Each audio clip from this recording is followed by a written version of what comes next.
The rich uncle. Alvin wants a new laptop. His parents are poor, though. His mom recently lost her job. His dad recently quit his job. Alvin knows that he can't ask his parents for a laptop. He decides to ask his rich Uncle Todd. He drives over to Todd's house. Todd's house is beautiful. It has 3 stories. There is a chandelier on the ceiling. There are expensive paintings all over the place. There are 5 bedrooms and 4 bathrooms. Alvin wishes he could live there. Todd offers him something to eat. Alvin says, "No thanks, I already ate." Todd asks him why he is coming. Alvin does not know what to say. He does not want to come off as rude. "My laptop is really old, and I need a laptop for school. I would ask my parents, but they don't have jobs anymore," Alvin says. "I understand," Todd says. Todd takes out $800 from his wallet and gives it to Alvin. Alvin jumps up and down. He has never felt so happy in his entire life. His mom asks Alvin why he is so happy. Alvin does not say anything. He doesn't want to make his mom feel bad. College admissions. It's hard to get into college these days. It used to be a lot easier. Now, it's not even good enough to get good grades. You need to have good grades in advanced classes. You need to do some extracurriculars. Extracurriculars are activities you do outside of class, such as playing basketball, playing the violin, singing, and more.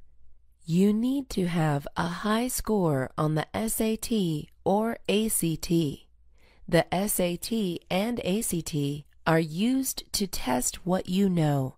They both have questions on various subjects. You need to have some leadership positions. It is not just enough to be a member of a club. You need to be the president or the vice president.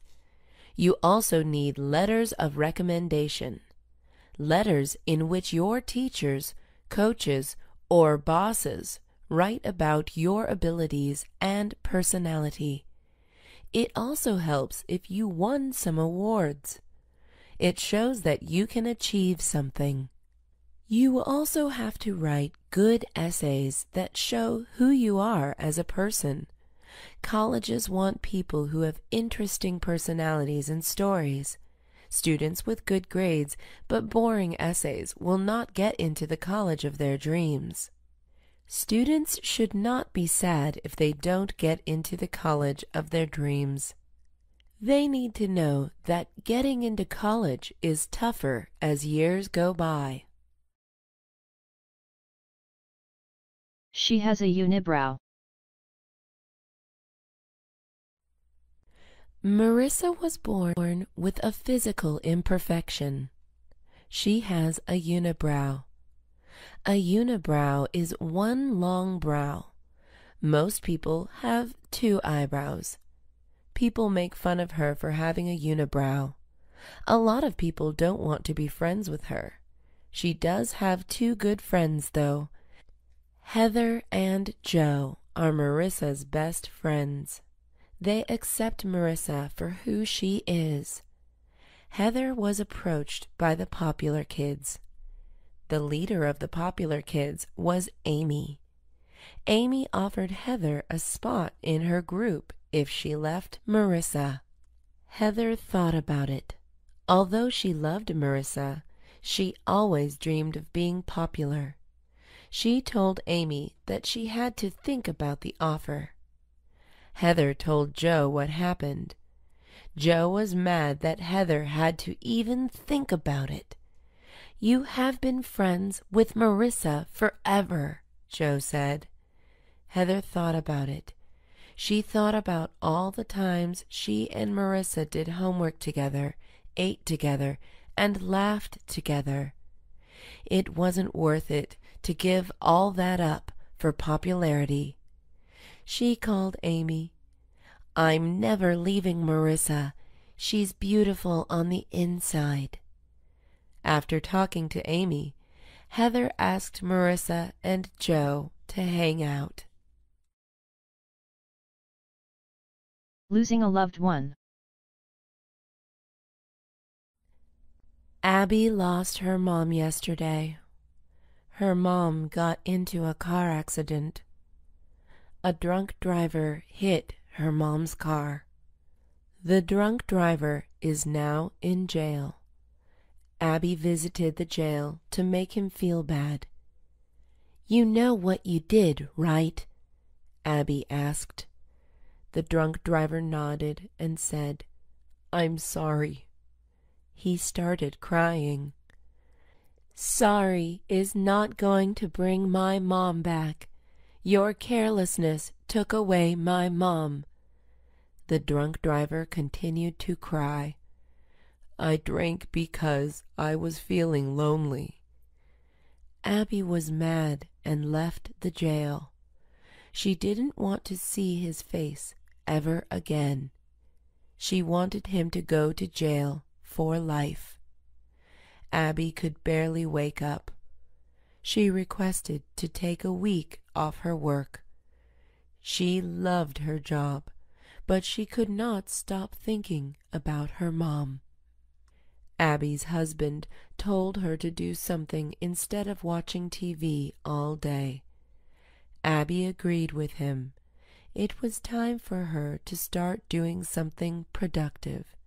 She wanted to do something that would make her mom proud. Abby created a program to prevent drunk driving. She wanted to give drunk people free rides. Abby visited colleges, clubs, and bars all across the country to encourage people not to drive when drinking. A cheerleader's dream.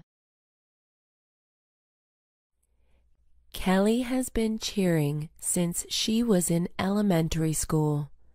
She is now in her last year of college, cheering for her school's sports teams. She plans to be a professional cheerleader for the Lakers team. That was her dream. Her parents wanted her to do something more normal, like becoming a nurse or working at a law firm. Kelly ignored her parents. Kelly and her teammates were cheering at their last basketball game. When Kelly stood on top of her teammate's shoulder, she fell down. Everyone was silent. Her teammates checked up on her and asked if she was okay. Kelly had to be taken to the hospital. Her leg was permanently injured. "Can I ever be a professional cheerleader?" she asked. "I'm afraid you cannot," the doctor said. Kelly felt that life was unfair. Kelly was scared for her future. All of her friends already knew what they wanted to do after college. Kelly had to change her plans. She already canceled her audition with the Lakers cheerleaders. Kelly thought about what she wanted to do for a career. She still wanted to do something related to cheer. After some thinking, Kelly wanted to be a coach for high school cheerleaders. An undercover superhero. Kimberly seems like a normal teenage girl. She goes to high school. She has homework. She has problems with the popular girls. She argues with her parents. However, Kimberly has a secret power. She has super strength. She can lift up cars from the ground. She uses her strength to fight crime in her city. She has even been on the news. Kimberly hides this secret from everyone except her younger brother and her parents. She doesn't want people to treat her differently. She feels that people might give her special treatment because she is a hero.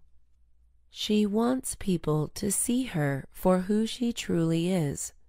To hide her identity, she wears a mask and green-colored contacts.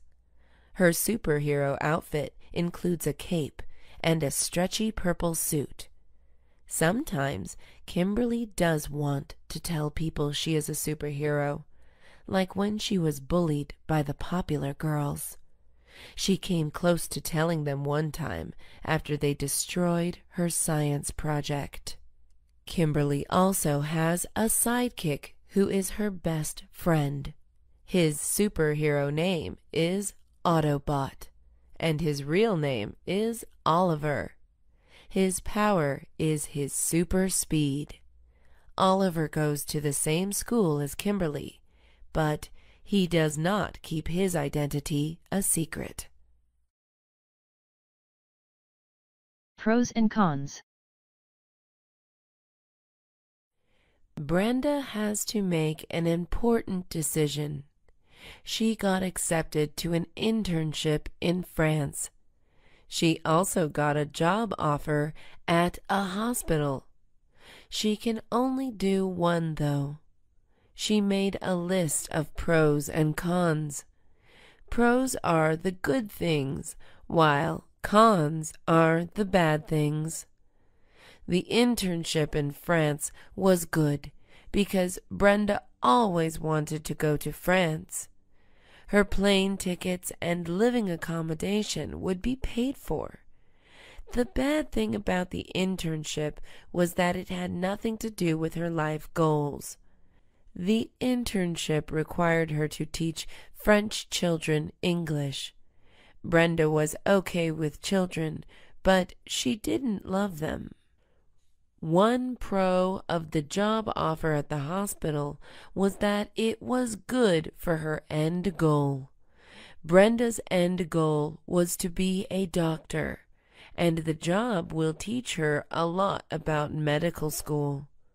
One con of the job offer was the location. The hospital is in a dangerous place where people have to be careful of being robbed and getting hurt.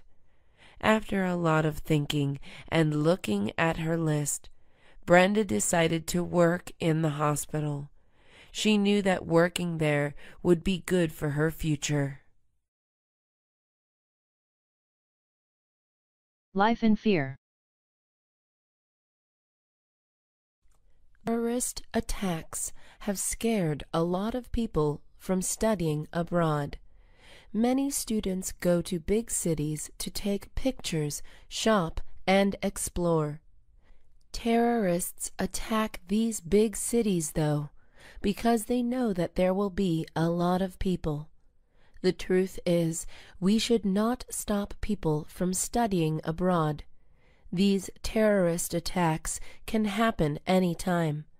We can't live in fear. We must do the things we love. People are also scared to travel in general because of plane accidents. Terrorists often bring explosives on planes. Some people are also scared of dying on a plane. All the passengers in Malaysia Airlines Flight 370 are missing. We still don't know what happened to them. Not too long after, all the passengers in Malaysia Airlines Flight 17 died. It was a very tragic event. It is scary that our lives can end so quickly and suddenly. We need to live life to the fullest. We need to love the people around us and be thankful for every day that we live. There are always news stories about people dying before they should. It's not the best thing to hear about, but It makes us more aware of our own lives. Phone invasion. 10 years ago, most adults had regular cell phones. Now, people have smartphones. With smartphones, you can not only call people, but you can also go online, download new games, calculate a math problem, organize your schedule, and more. Smartphones are really helpful. Even kids have cell phones now. People use their phones a lot these days, especially when they are waiting.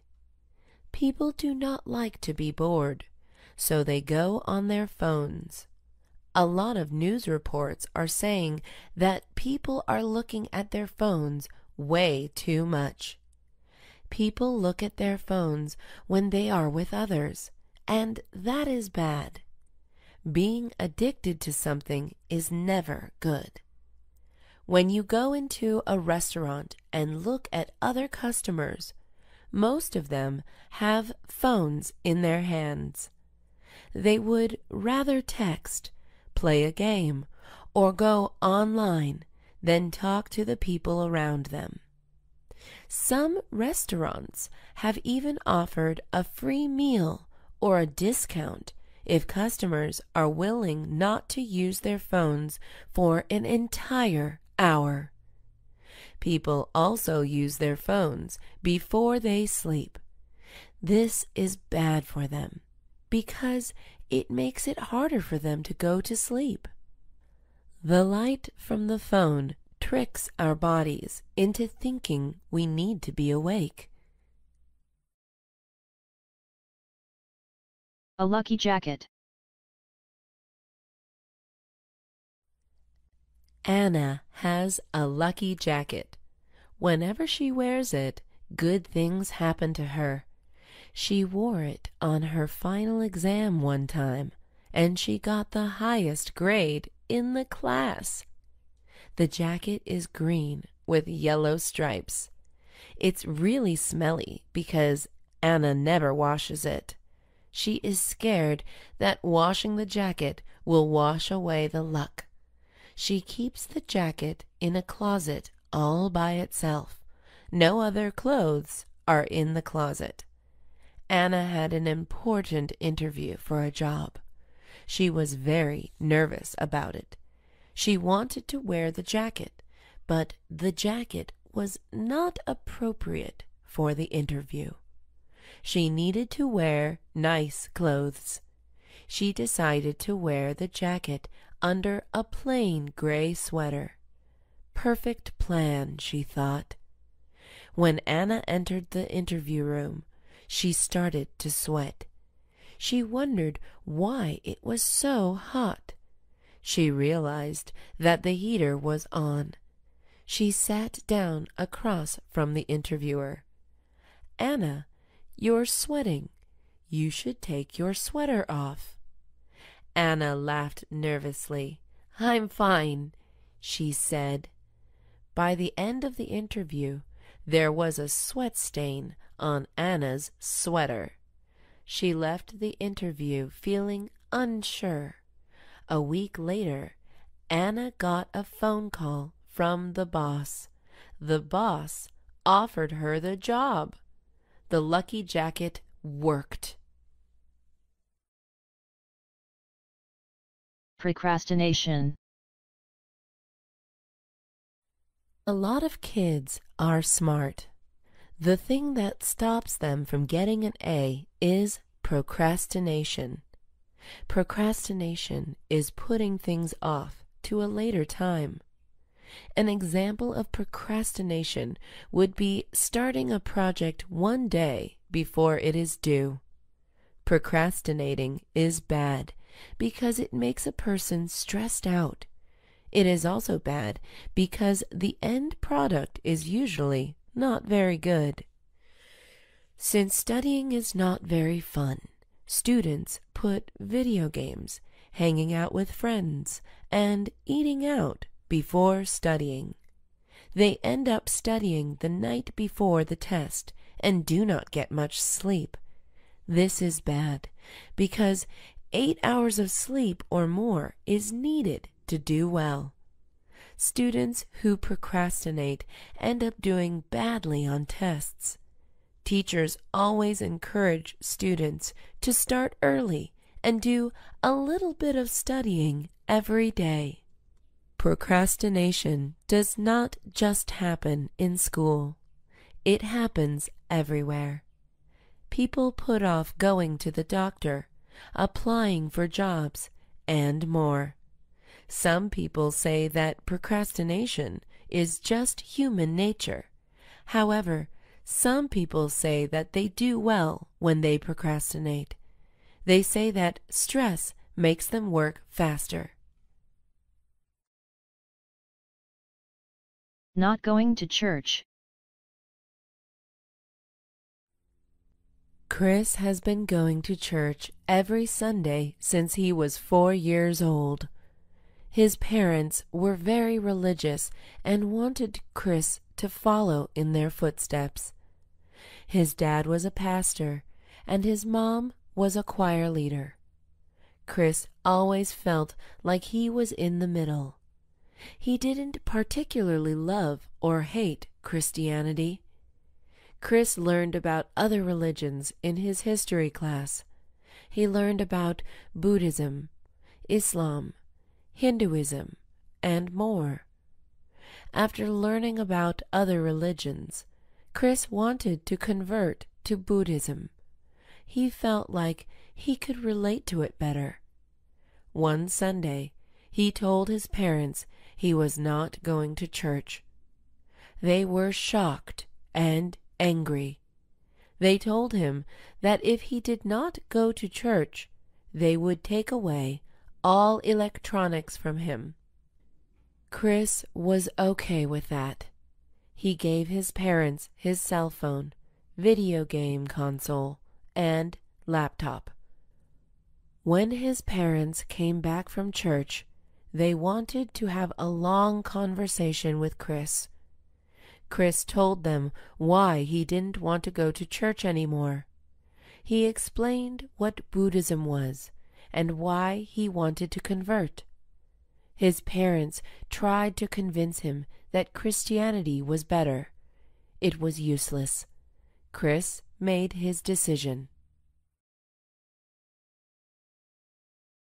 Afraid to cry. Dean was known as the tough guy at school. He always wore tight shirts that showed off his muscles. He always pushed the skinny kids at school. He always treated the teachers like they didn't matter. He never did his homework. He got in a lot of fights. People were afraid of him, and Dean loved it. Dean's world turned upside down when his brother passed away. He still went to class. His teacher was talking about Shakespeare, whom Dean's brother admired. Hearing about Shakespeare reminded Dean of his own brother. His eyes started to water. He didn't want anyone to see him cry. He got up from his desk. "Dean, you can't get up while I am teaching," Mr. Chen said. Everyone stared at Dean. Everyone could see the tears in his eyes. They laughed at him. Dean ran out of the classroom. Mr. Chen followed him and sat down with him. "Dean, it's okay to cry. Something tragic happened. Go ahead and cry." Dean put his head on Mr. Chen's shoulder and cried out loud. It was the first time he cried in front of someone. It was the first time he didn't act tough. The missing water bottle. Jared has a green water bottle that he brings to school every day.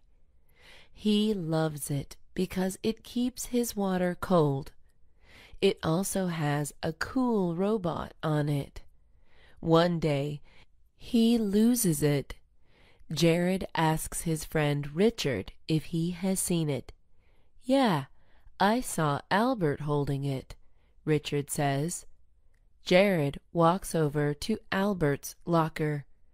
"Hey, you have my water bottle, right?" Jared asks.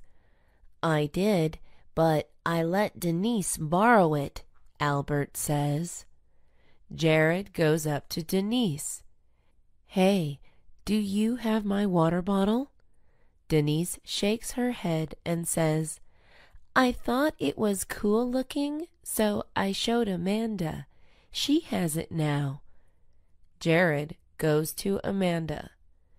"Amanda, tell me you have my water bottle." Amanda shakes her head. "I thought it was Lucas's, so I gave it to him." Jared screams in frustration. Jared goes to Lucas. "Do you have my water bottle?" Jared asks. "I gave it to Richard to give to you," Lucas says.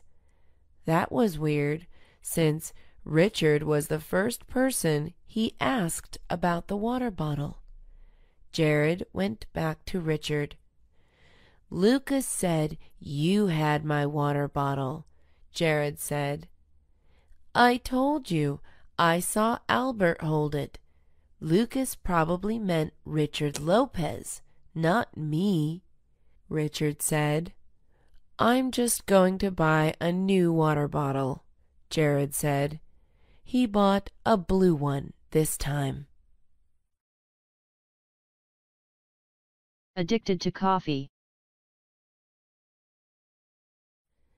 Daniel was addicted to coffee. He drank 2 cups in the morning and 3 in the afternoon. He can't think or do anything without coffee.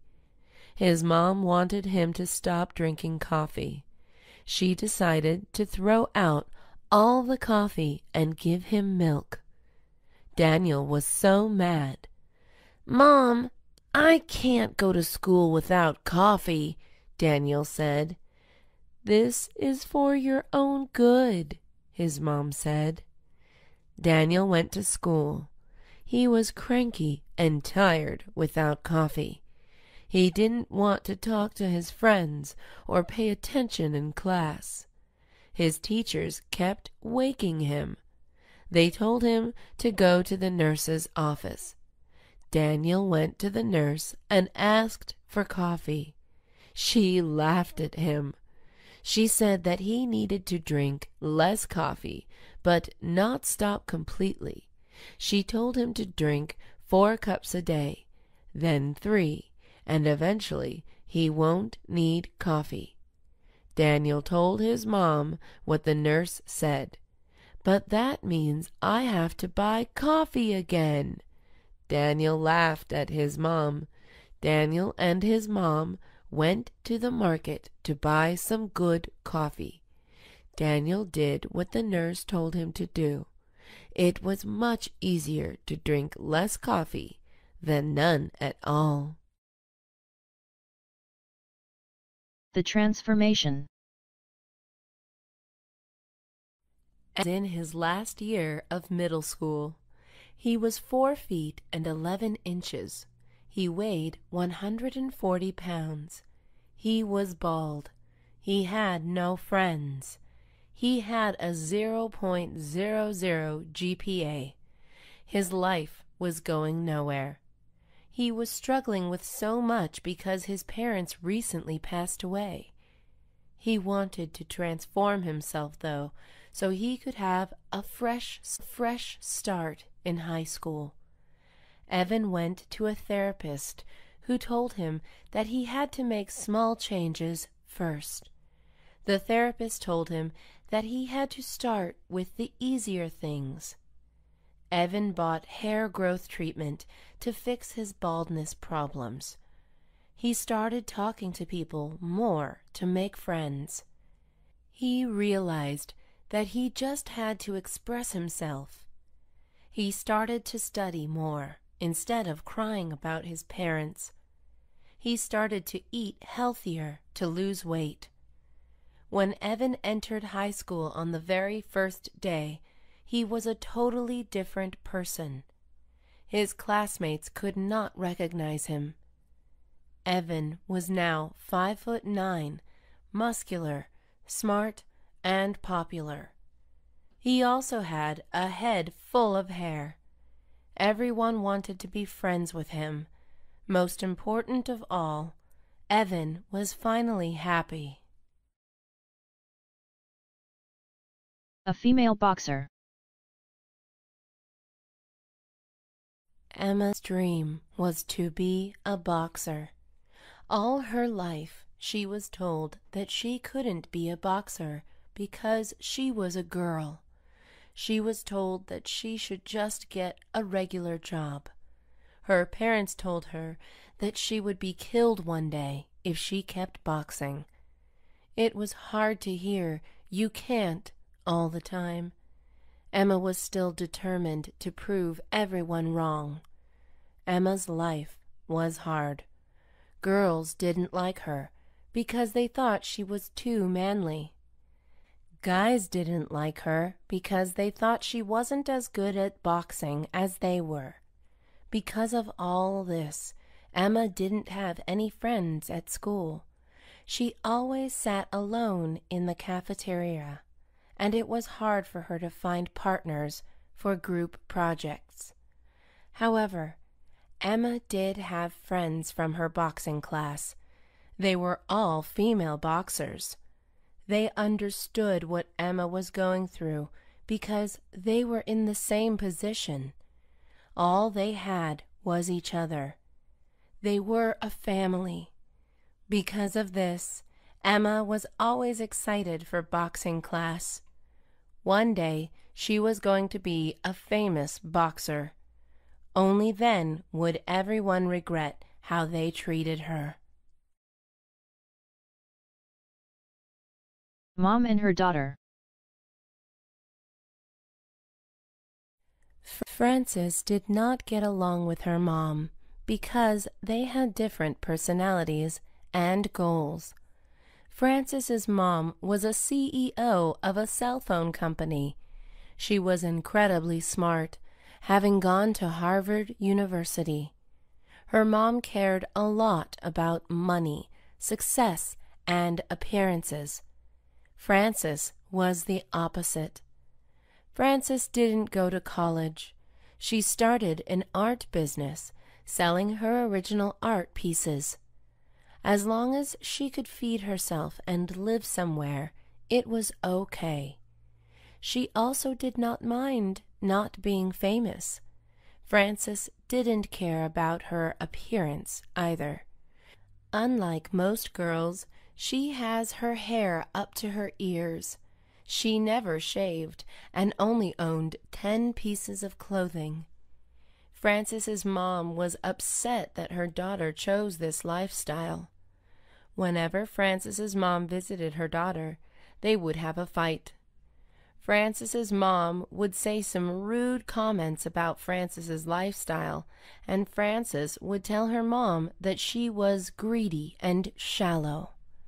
Frances wanted her mom to support what she was doing. Frances was going to get married.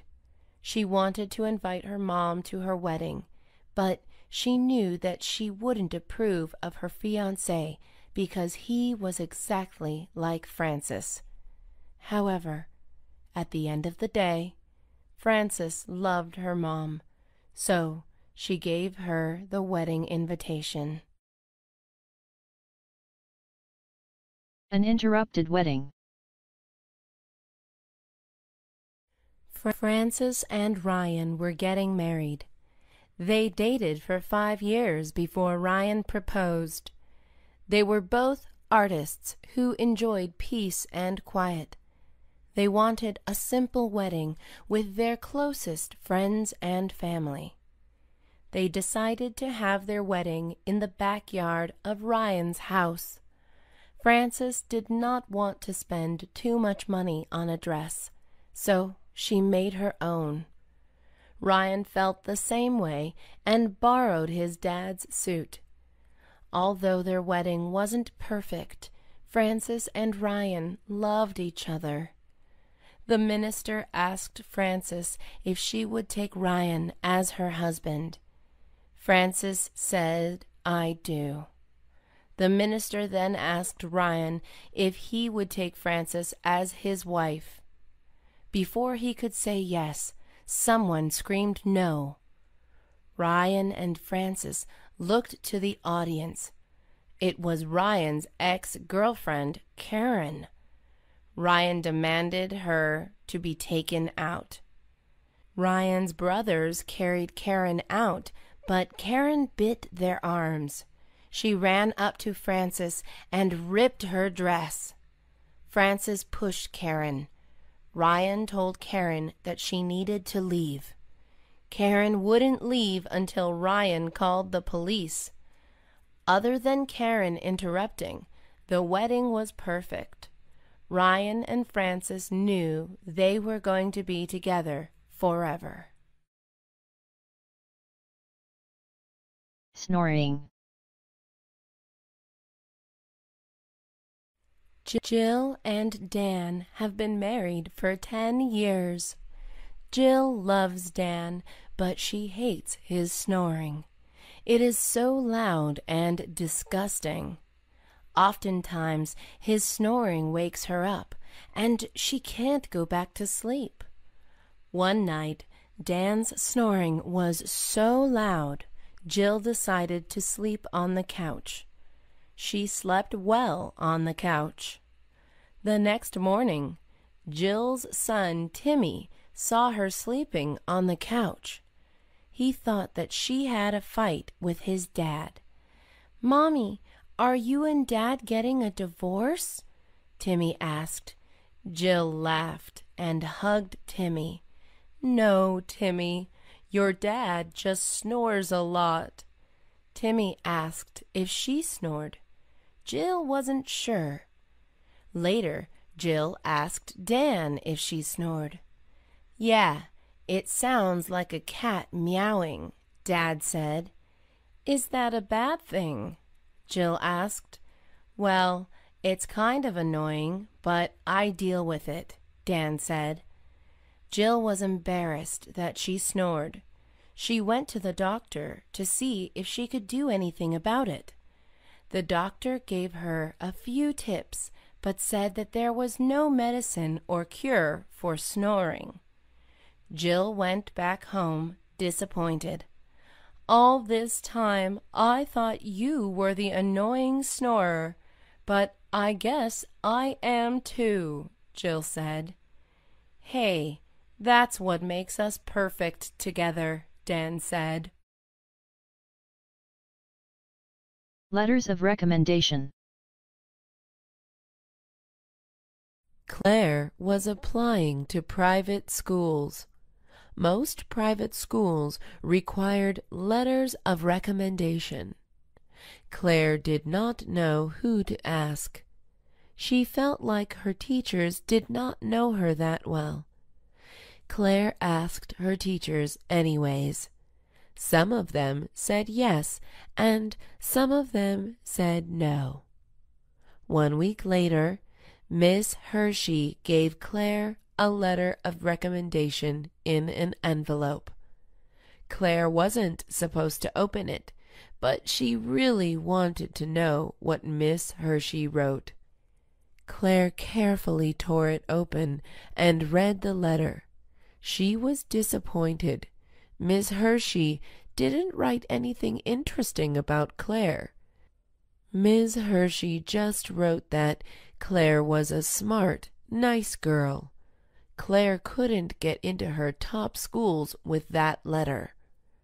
Claire asked her swim coach to write her a letter of recommendation. Her swim coach knew her well. The problem was that the swim coach wasn't the best writer. He did not go to college. Claire asked him to write a letter anyways. "Of course I'll write you a letter. I'll even send it to you," he said. 1 week later, Claire got an email from her swim coach. She was nervous to read what he wrote. Claire was impressed with the letter. Her swim coach was really funny, yet intelligent in the letter. Celebrity idol. Elliot was a huge fan of the Cooker. The Cooker was a rapper who was known for his deep voice and super fast rapping. The Cooker's real name was Theodore Cook. Elliot had tickets to his sold-out concert in San Francisco. It was the first time he would see him in person. He also had backstage tickets so he could talk to him. Elliot drove to San Francisco with some friends to see the Cooker. They had pretty good seats. They could see his sweat. The Cooker was great live. His voice sounded the same as it did on the radio. Some singers can't sing live. The Cooker wasn't one of them. Elliot waved his hands up in the air. He closed his eyes and listened to the music. After the concert, Elliot and his friends went backstage. Elliot was so excited that he screamed when he saw the Cooker. The Cooker closed his ears. Elliot ran up to him. "I am your biggest fan. Can I have an autograph and a picture?" Elliot asked. The Cooker rolled his eyes. "Sure, I guess." Elliot noticed that the Cooker was annoyed. "You know what? Forget it. I don't want a jerk's autograph," Elliot said. He realized that some celebrities were just mean. The cool group has money. Jen is poor. Her dad left when she was 7 years old. Her mom didn't go to college, so she can't get any good jobs. Jen wishes she could get a job, but she is only 13 years old. Jen also wants to be part of the cool group. The cool group buys expensive clothes, shoes, makeup, and jewelry. Jen always wears really simple things like a t-shirt. One of the girls in the cool group is Jen's cousin. Her name is Dana. Dana convinced the cool group to invite Jen on a shopping trip. Jen is excited. She wants to convince them that she is cool enough to be part of the group. When Jen sees them, she feels bad about herself. They are all dressing so much nicer than her. Jen tries to ignore this. She and the cool group go inside Rural Insiders, the most popular store for teenagers. Everything is so expensive, though. All of the girls in the group except Jen stand in line to buy something. "Are you going to buy anything, Jen?" asks one of the girls. "Yeah," Jen says. She grabs a dress. It is $80. She buys the dress, but she plans to return it. Secret relationship. Diane and Bobby are dating. Diane's dad does not know that they are dating. He doesn't want Diane to date until she is in college. It's hard for Diane to hide her relationship. Every time she wants to go out with him, she has to tell her dad she is going out with friends. Every time Bobby gives her presents, Diane has to hide them. Her dad is getting suspicious. Bobby is upset that Diane is hiding their relationship from her dad. Bobby feels like Diane is embarrassed to be with him. Bobby wants to meet Diane's dad. He decides to take matters into his own hands. After school, he goes to Diane's house. Diane is still at school because she has violin practice. Bobby knocks on the door slowly. His hands are shaking. Diane's dad opens the door. "How can I help you?" Bobby doesn't say anything for a minute. "Are you going to talk or what?" Diane's dad angrily asks. "Sir, I am dating your daughter," Bobby says. Diane's dad frowns. "Break up with her immediately. She's too young to be dating." Bobby is sad. He tells Diane that they have to keep lying about their relationship to her dad. "I know," Diane says. Twins are cheating. Annie and Diana are identical twins. It is hard to tell them apart. Sometimes their best friends even get confused on who is who. One key difference between the two was their feet. Annie's foot has a mole on it, and Diana's does not. Annie and Diana sometimes disguise themselves as each other. Annie pretends to be Diana when Diana doesn't want to take math tests. Diana pretends to be Annie when Annie has to do the mile run in physical education class.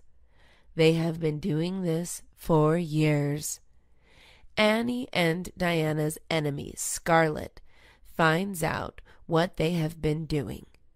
She tells their math and physical education teachers that they have been cheating all along. Mr. Thompson, the math teacher, gives them both an F. Ms. Nguyen, the physical education teacher, gives them both an F too. Annie and Diana are sad. Annie tries to explain that she gets out of breath easily when she runs. Diana tries to explain that math gives her anxiety. Mr. Thompson and Ms. Nguyen don't care. Annie and Diana no longer pretend to be each other anymore. After they got Fs, their parents forced them to move schools. The two schools were not that far apart, so they still got to see each other.